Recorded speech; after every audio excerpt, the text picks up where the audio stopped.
Two teenagers had been dating for a few weeks, and things were heating up. But the boy had one constant complaint. He hated that she smoked.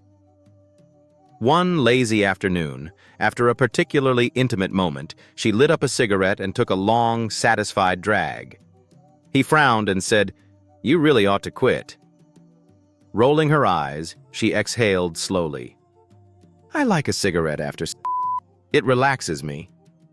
He shook his head. "Yeah, well, they stunt your growth." She raised an eyebrow. "Did you ever smoke?" He puffed out his chest. "Never." She gave him a slow smile, glanced down toward his groin, then back up with a smirk. "So, what's your excuse then?" Little Johnny's dad is sitting on the edge of the bed, rolling on a condom, getting ready for some quality time with his wife. Just then, little Johnny pokes his head in the door. "Watch doing, Daddy?" Startled, Dad quickly bends over and tries to cover himself, pretending to look at the floor. I'm just looking for a big rat I saw running through here." Johnny pauses, then tilts his head and says, "Watch gonna do? Fuck it." A man is standing in a hotel lobby, about to head over to the front desk, when he accidentally bumps into a woman beside him. As he turns, his elbow presses awkwardly against her chest. Startled, he quickly apologizes. "Oh, I'm terribly sorry, ma'am. If your heart is as soft as your breast, I know you'll forgive me." She raises an eyebrow, smiles slightly, and replies, "Well, if your penis is as hard as your elbow, I'm in room 436. Through the kitchen window, a farmer's wife sees her son trudging home from school, clearly in a foul mood. As he crosses the field, he angrily kicks a pig. A few steps later, he boots a cow. Mom meets him at the door, arms crossed. "I saw that! For kicking the pig, no bacon for a week. And for kicking the cow, no milk either." Just then, the father walks in from the barn, wipes his boots, and suddenly kicks the family cat clear across the room. The boy turns to his mother and says, "So, do you want to tell him, or should I?" The priest's missing bicycle. A small-town priest went to the mayor complaining, "Someone stole my bicycle." The wise mayor responded, "Fear not. There is an easy way to find it. All you need to do is to read the 10 Commandments in front of the whole congregation next Sunday. When you reach 'Thou shalt not steal,' make a dramatic pause, then look everyone in the eyes. The one avoiding eye contact is surely guilty." The next week they meet again, this time the priest riding his bicycle with a huge grin on his face. "So the plan worked?" asked the mayor. "Well, in a way. I started reading the commandments like you suggested me to do. When I reached 'Thou shalt not commit adultery,' I remembered where I had left it." A young teenager comes home from school and asks her mother, "Is it true what Rita just told me? That babies come out of the same place where boys put their things?" "Yes, dear," replies her mother, pleased that the subject had finally come up and she wouldn't have to explain it. "But then, when I have a baby, won't it knock my teeth out?" I know I haven't known you very long and I shouldn't be asking you for this so soon, but I really need it badly. I haven't had it for a while and I can already feel it going in good and hard and coming out nice and soft. If you would do this for me, no one would ever know. I am sure you can satisfy my needs, and I'd be very grateful if you would. I am very desperate, and I need your help.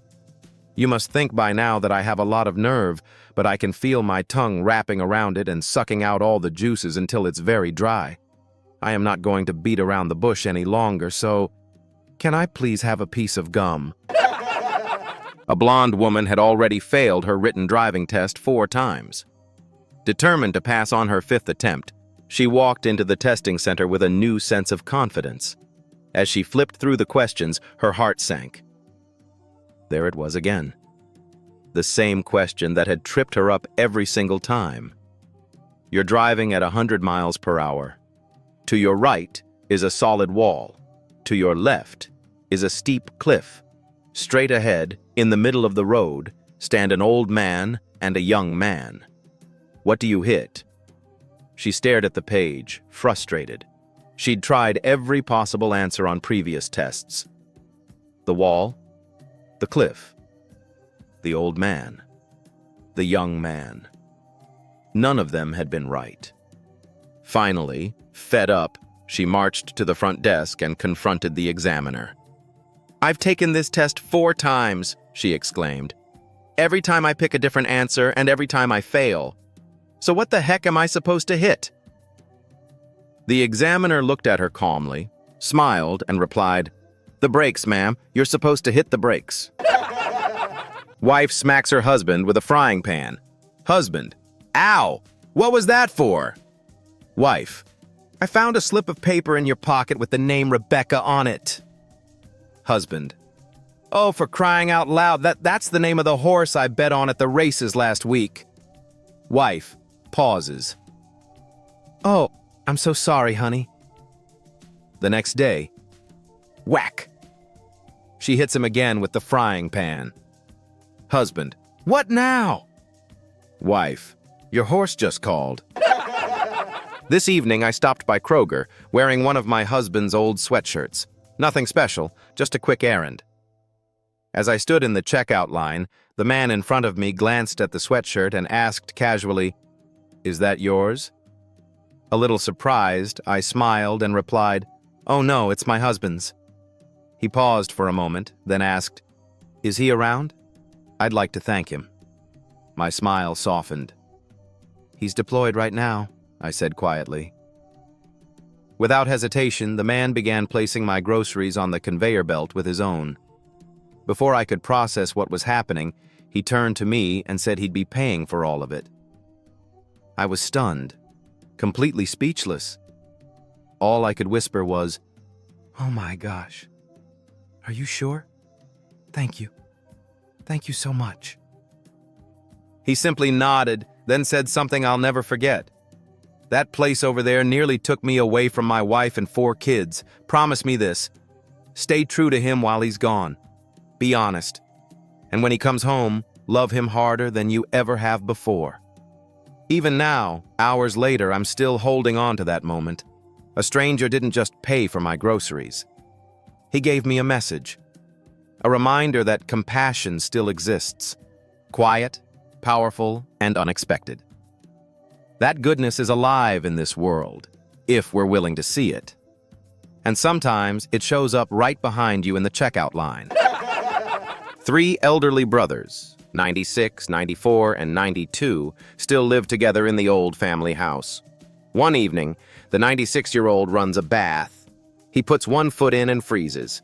"Hey," he shouts down the stairs, "was I getting in or out of the tub?" The 94-year-old calls back, "No idea, I'll come check." Halfway up the stairs, he stops and yells, "Wait, was I going up or coming down?" The youngest, 92, is sitting in the kitchen, sipping coffee and shaking his head. "Man, I hope I never get that forgetful," he mutters. He knocks on the table for good luck. Then he stands up, walks to the door, and says, "I'll be right there, as soon as I see who's knocking."